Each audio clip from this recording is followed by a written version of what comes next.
Now this is more like the weather I was expecting.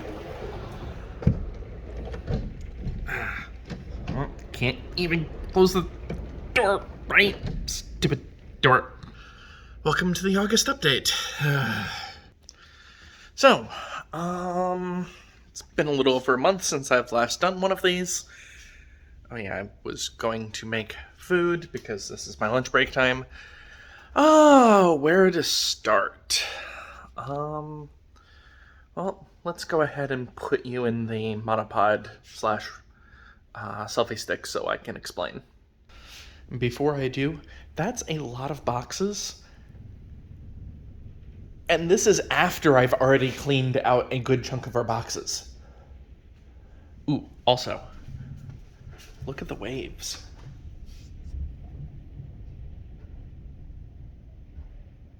Yeah. It's a wee bit wimbly outside. Just a little bit. So, sup? This is actually the third time that I've recorded this, by the way. I recorded 2 of them in July. One of them was the day before a major event happened, and everything that I had said was invalidated as a result. And the second one, I had even uploaded and scheduled to go live before I decided, no, I didn't like it. So, that's why there wasn't an update in July.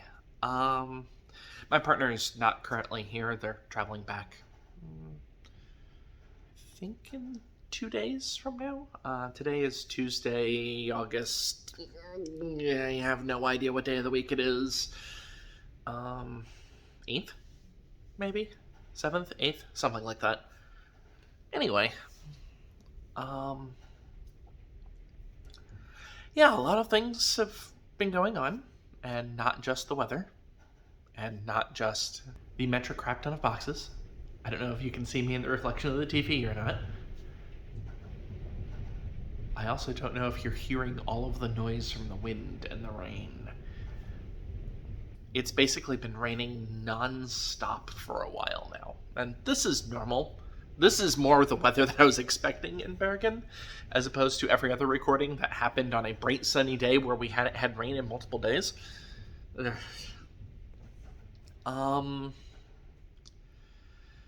So yeah, I'll start with the big news first. I am being kicked out of this apartment.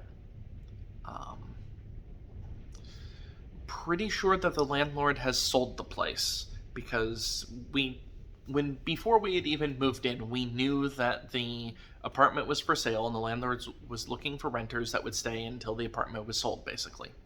And he didn't expect the apartment to sell very quickly because he was asking for a lot of money. In US dollars, it's about $1.1 million. Which always got me wondering, how in the world was my rent paying for that? Because I am not paying anywhere near enough rent to pay for the mortgage on a $1.1 million place. And it turns out that here in Norway, for apartments, kind of equivalent of condos in the US, there's both the rent, or mortgage, I should say, and also condo fees. Or I can't remember the actual Norwegian term for it now, but basically you have 2 mortgages on this place. You have the mortgage for the actual apartment itself, and you also have your share of the collective mortgage for the entire building. This building is only a couple of years old, which means the mortgage is definitely in effect. So if you're buying this apartment, you're responsible for both mortgages. That's how it ends up being $1.1 million. My rent contributes to one of the mortgages, and only one. It's the only way it made sense, and when I crunched the numbers for how much the unit rental was for this place, once I found the sale ad, it almost exactly comes out to be my rent. Like, I think the landlord is making $6 a month off of me, or something ridiculously low like that, where it's, yeah, they're obviously just trying to stem the bleeding. This came after a large amount of stress, because the apartment was showed off to one prospective buyer. I'm assuming they're the ones that bought the place. I have no idea, though. And the landlord had a very different impression as to what the condition of the apartment should have been in. Like, for instance, right now, here, I might as well show. Yeah, this area looks a little bad because of all the boxes, but if you look over there, this is actually not that bad of shape right now. This is slightly better, but only slightly better than the condition that the place was in when the landlord was trying to show it off. And apparently the landlord thought this was incredibly messy and unacceptable. What? Yeah, my definition of, hey, look, yes, you can come into the place and show it off is, would I be willing to have... am I okay with having people over? If the answer is yes, that means that the place is good enough. And it wasn't good enough prior to that day. Kittier and I worked very hard on getting it to that point, and there was actually a little bit still left in the hallway, mostly extra boxes, because so damn many boxes dealing with this place. I think the landlord's idea of it being ready was that our stuff wasn't even visible. So the landlord ended up shoving all of our stuff into one of the rooms. Some of the things broke.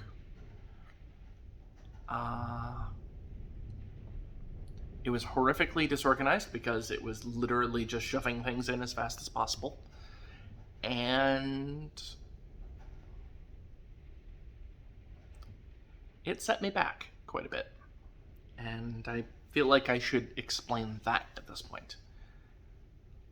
My adjustment to living in Norway has not been going well. I do not feel welcome in this country. I do not feel welcome in this apartment complex. I do not feel welcome in this apartment. The welcome in this apartment, a lot of it has to do with the fact that, one, here, let me show you. So, the kitchen. The kitchen is a great example of this. At first glance, this kitchen looks perfectly fine. Yes, I have a tentakitty up there. So we have, there's an espresso machine built in over there. There's a plate warming thing. That's the oven. The microwave's mine. Dishwasher. Those drawers right there are actually the refrigerator. Note that I did not say freezer. We actually had to buy the freezer that's over there. And that's fine and all. But you might notice that there's a few things missing from this, like overhead cabinetry. Or enough space to put things. Like, for instance, that cabinet there, it's really hard to tell black on black. Let me see if I turn on a light, does that help? Not really, no.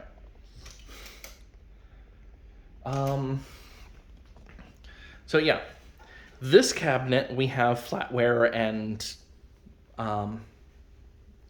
glass containers for storing leftovers. Dishwasher, that's under sink storage for cleaning products. These three cabinets and those two, basically have to store everything food and cooking related. So every pot, every pan, every plate, every bit of food to cook, the whole 9 yards. Because the upper two were actually taken up by stuff from the landlord. We have condensed things and moved things down into the storage unit in the basement just so we actually have space. So we do mostly have control over the upper two cabinetry as well. But yeah, unless they're expecting you to just leave things out on the countertop, which we are doing, may I note, this isn't really conducive to cooking. Even though it's a relatively large kitchen space, there's no space to store anything. And then the whole lack of freezer. Just, what? This refrigerator is awful, by the way. Let me open it up and show you. So this is a drawer-based refrigerator. There is a drawer here that has like the equivalent of a crisper drawer in a refrigerator. There is a spot for bottles over there. But you will notice that I only have things up to about this depth, to the height of the rack. That's because it catches on things otherwise. Like, I can barely fit that bottle of sriracha mayo. While this is taking up a fair amount of space, it's mostly wasted space. And then there's 2 drawers, which make it hard for you to even see what's going on in the refrigerator. There's this bump here that I'm assuming is the condenser unit, and that's the whole reason for the bump. But that means that there's even less space in here. Just, what? This kitchen is not designed to be a place that somebody lives and actually uses. This kitchen that I am standing in is designed to be an Airbnb kitchen. Or this apartment is designed to be for somebody who goes out to fancy restaurants every night, even though there's no restaurants all that close to here. Or, you get the idea. It's not meant for somebody to live here. It's meant for somebody to... Come on, blah. It's meant for temporary visits.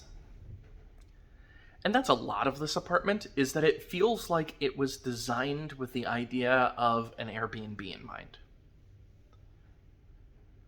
And then there was the whole, all of our stuff getting shoved into one room that made us really feel like this isn't our apartment.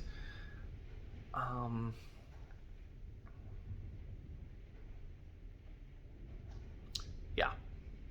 This doesn't feel like a home to me. And I regret moving here. Now, here's the problem. It's not, hey, look, I was expecting the grass to be greener on this side and it wasn't. That is definitely not the case. A lot of the things that I expected to encounter a lot of difficulties in moving here. And most of the difficulties I encountered were actually fine. There were a lot of difficulties that most of the things I expected to encounter actually ended up fine, and a lot of the things I didn't expect to encounter ended up being major difficulties.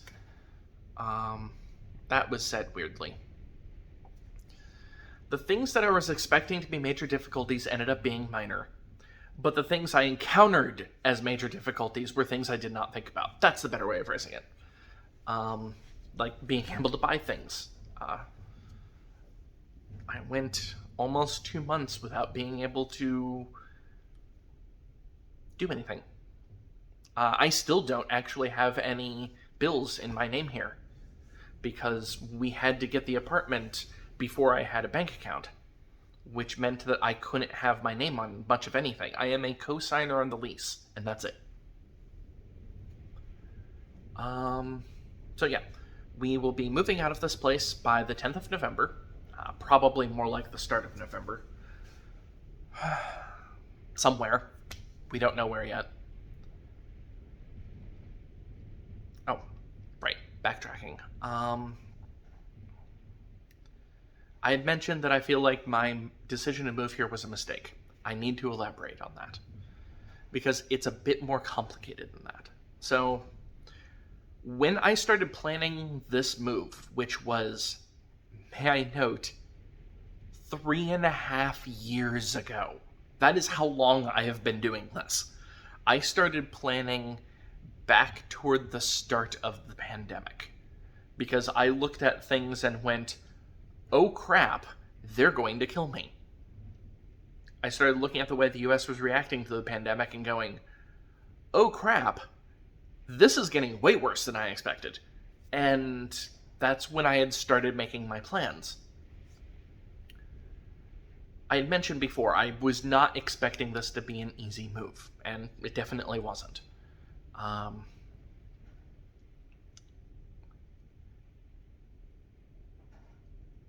The reason why I think that this was a mistake is hard to describe. This has been exhausting for me. I only started sleeping right about a week ago. Less, actually. Even then, I have a crick in my neck due to pillow sizes being weird. And I'm pretty sure I'm just sleeping strangely at my neck. Kittie's even mentioned that my snoring got really weird one night from the angle that I was in, and I'm pretty sure that's part of the reason why I'm not sleeping right. But I'm not comfortable here. And it's not just this apartment. It's Norway. My language skills have not increased. In fact, I swear they've actually decreased. I don't see people very often because it's a 20-minute walk from my apartment to the bus stop. And that 20-minute walk is rough to deal with. Especially when I've been injured as much as I have, because, yeah, my luck with my body has gotten worse. On the plus side, my blood pressure actually seems to be a little bit better here, which is good, because my situation with the medical system has been rough. Long story short, the medication, my first medical appointment with a doctor here, which I was only assigned the doctor on the 1st of July. She was brand new to the area, which is the reason why she had openings. I got assigned one of the openings. Went to visit her a week later, because I realized that I was going to run out of medication in that month, July.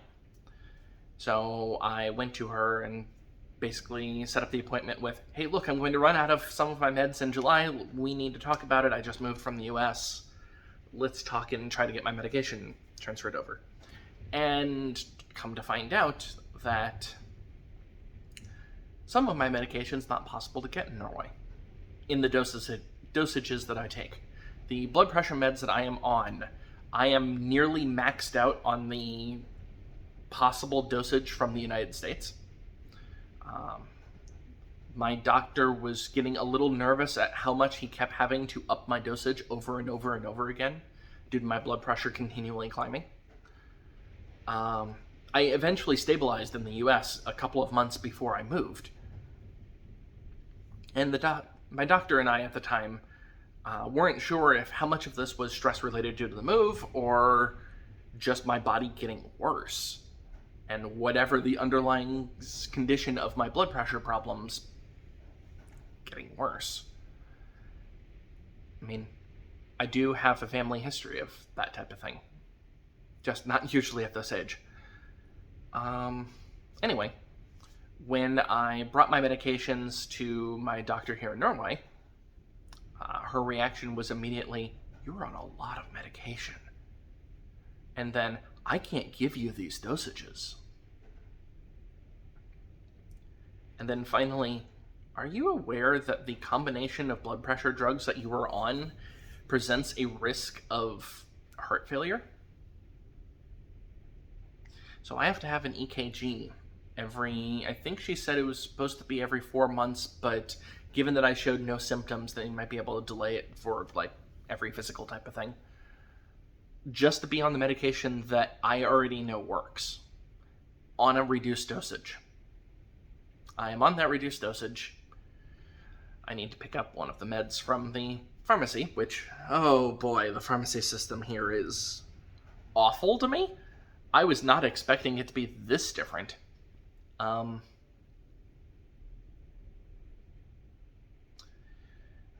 And I'm paying for all of this. So I am a part of the Norwegian National Insurance Scheme, where it's the nationalized healthcare program of Norway, and I am a part of it. I am paying taxes for it and everything, finally. But the way it works is that you have a yearly using American terms, you have a yearly deductible. You need to pay up to that point, and everything past that is free. Which, with my medical conditions, I will hit that deductible really fast. Normally. At the moment, I'm not actually going to doctors for a lot of my medical conditions because we're still in this weird transition period where they haven't read my medical chart yet from the US. So for instance, I don't have access to mental health services at the moment. I need to request them still, and I'm planning on requesting them this month. Hopefully they've actually gotten a chance to read my freaking chart and get on a wait list for it. But each one of these medical tasks that I'm doing, whether it is contacting my doctor, through the online medical chart, or having that appointment to talk about my prescriptions, to picking up my prescriptions themselves, I am paying full price for, which strangely enough is actually higher than what I was paying in the US. It's just that I am halfway to my deductible already, and I've only been on the medical system for 1 month.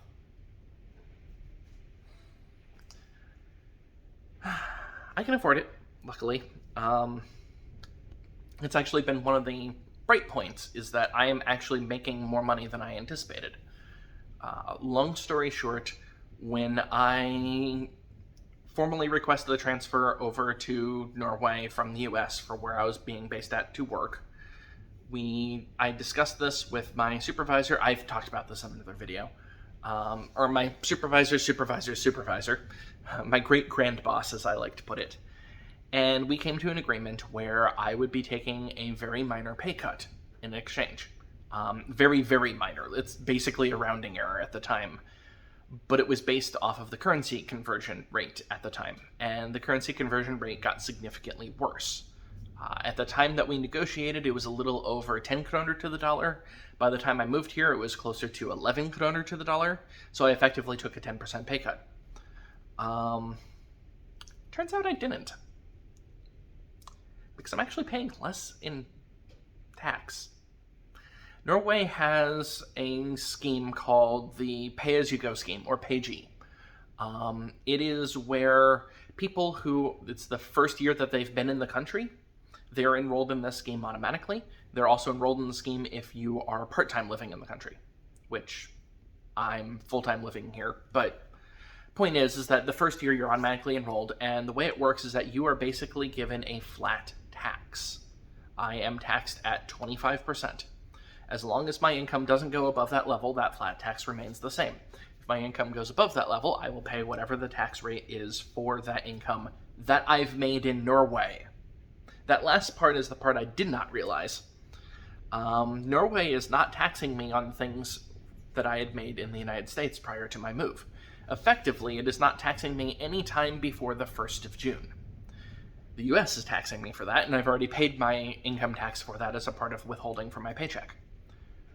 I do actually make more money than what the PayGo scheme has if they counted my yearly pay, but they're not. They're only counting my pay while I'm living in Norway.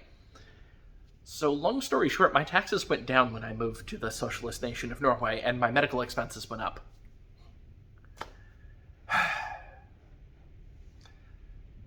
But also, there's the other weird thing about Norway, which is the vacation scheme.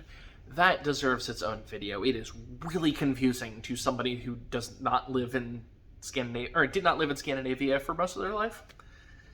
I'll talk about that another time. But anyway, getting back to the task at hand, I am extremely unhappy here.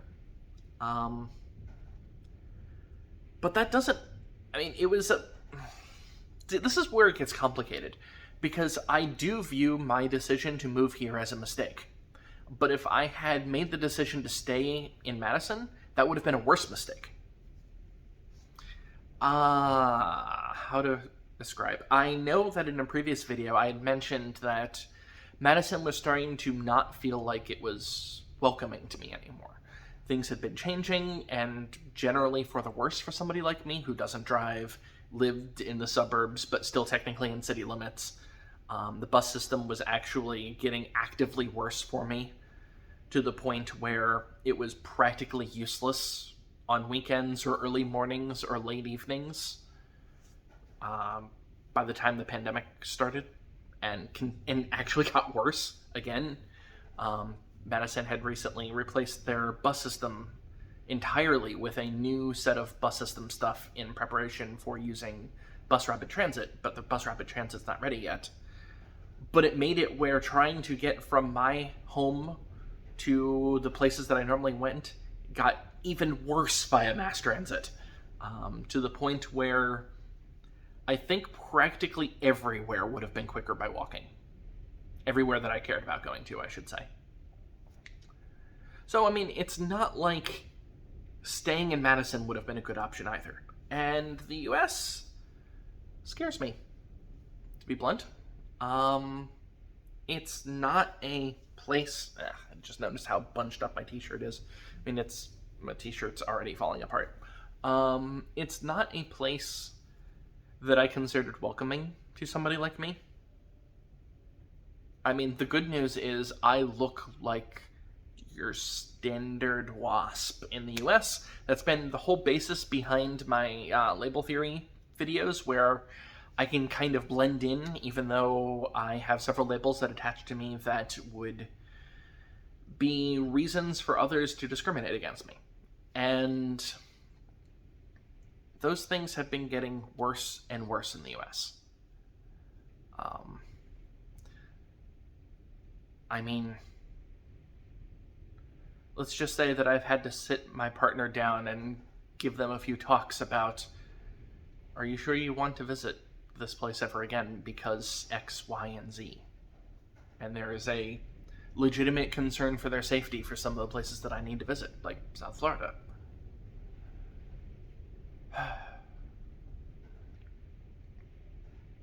It's like, if it weren't for the fact that my partner lives in Norway, like, let's ignore everything about how I got here or why I chose Norway, and let's look at everything as a blank canvas, as in, I'm an American citizen, but I have this pretend piece of paper that says I'm allowed to work anywhere on Earth. Where should I move? Norway would not have been my number one choice. Or let's also pretend that my partner had the same piece of paper and did not necessarily need to stay in Norway for any reason. Norway would not have been my number one choice, and in fact, it might not have even been in the top 5. But the US would have been lower down than Norway. That's kind of what I'm getting at with this video, is moving to Norway was a mistake, but staying in the US would have been a worse mistake. I probably would have liked to stay in Ireland. Ireland seemed quite nice. Admittedly, I'd only been there once as a tourist, but I was there for 4 weeks, so I did get more of a chance to feel what the country was like, rather than visiting for a short period of time and going, oh, it was lovely as a tourist, I would love to live here, and then realizing the utter hell that you have moved yourself into. I am from South Florida. I do know about that part of tourism. But yeah. This has been really rough on me.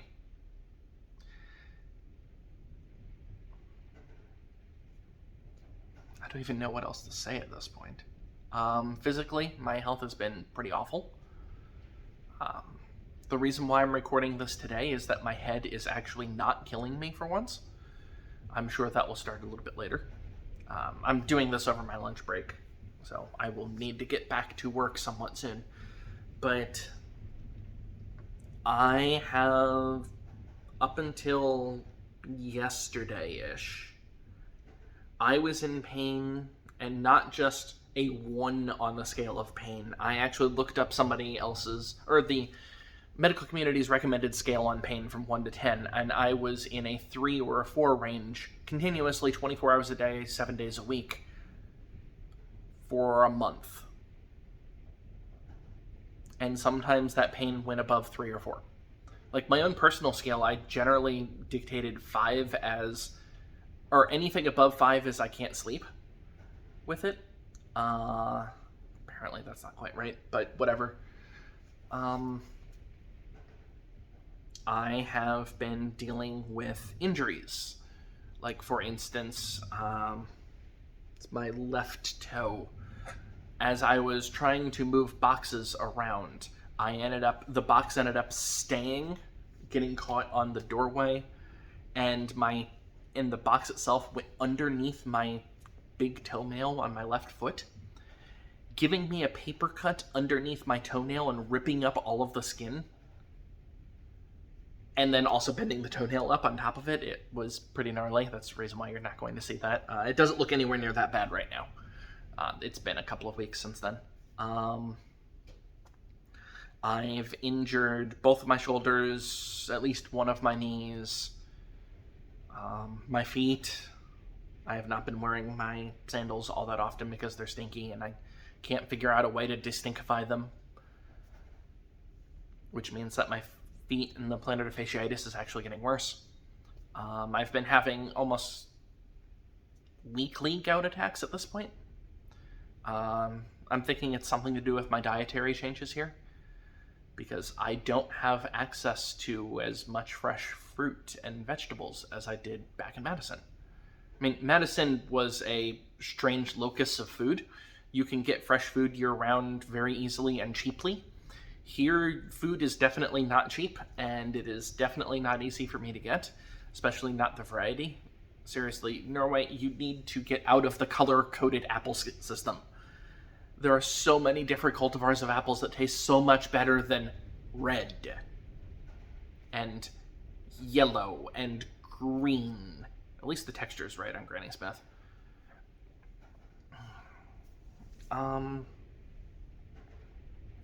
Yeah. So, I had expected some of this.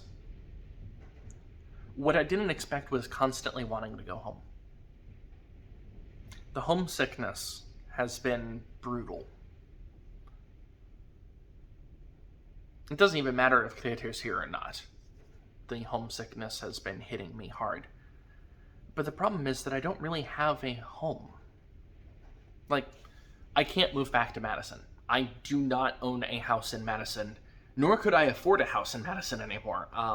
Housing prices in Madison have skyrocketed. It is the city with the highest increase in rents and housing prices in the United States, by percentage, I'm assuming, not absolute value, but this is number one. My income does not, in fact, increase that fast. I could probably afford a random apartment, but that's not going to feel like home to me either. I don't have a place that feels like home. And I kind of don't know what to do as a result. I mean, I'm going to stay here. I had written down and mentioned and restated that I am here a minimum of 1 year. Even if everything goes horrifically wrong, I am here a minimum of 1 year, in my mind. And I don't intend to move back to the United States. Not anytime soon. Wow, the wind's making a lot of noise here. Yeah, I'm rambling and looping in what I'm saying.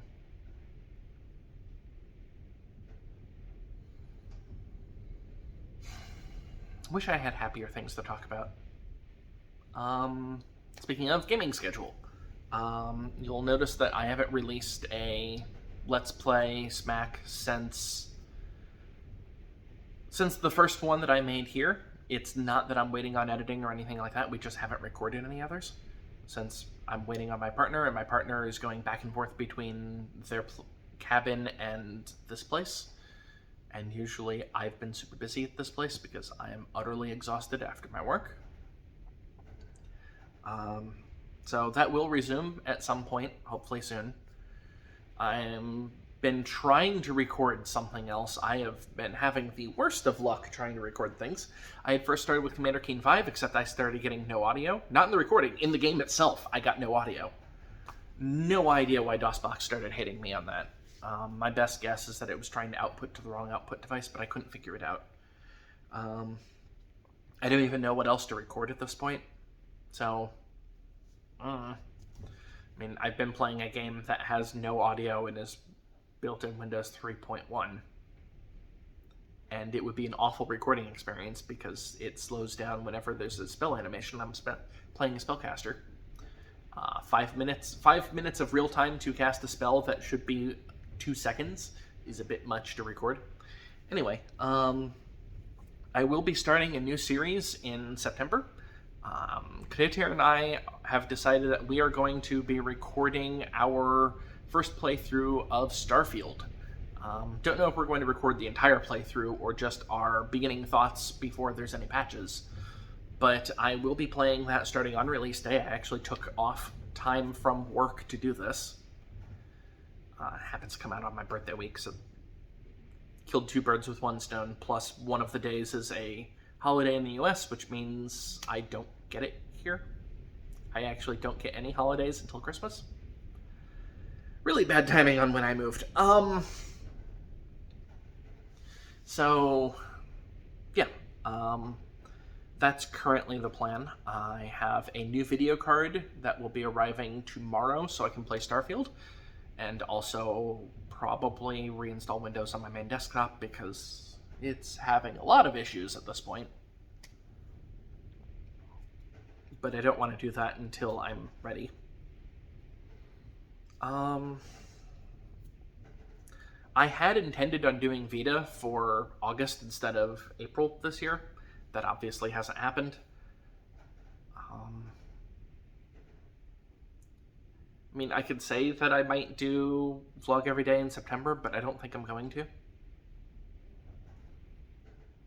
I don't know. That's pretty much been my month. There's a whole bunch of, I don't know. There's a lot of things that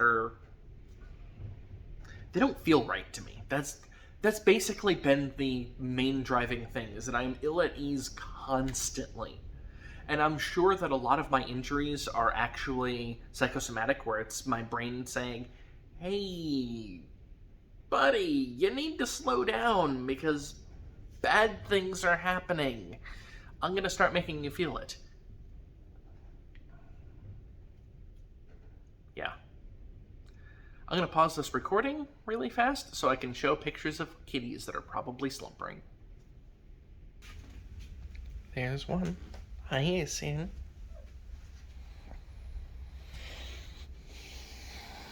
Kitty cat. Now let's go get a recording of your brother. You will notice door is open.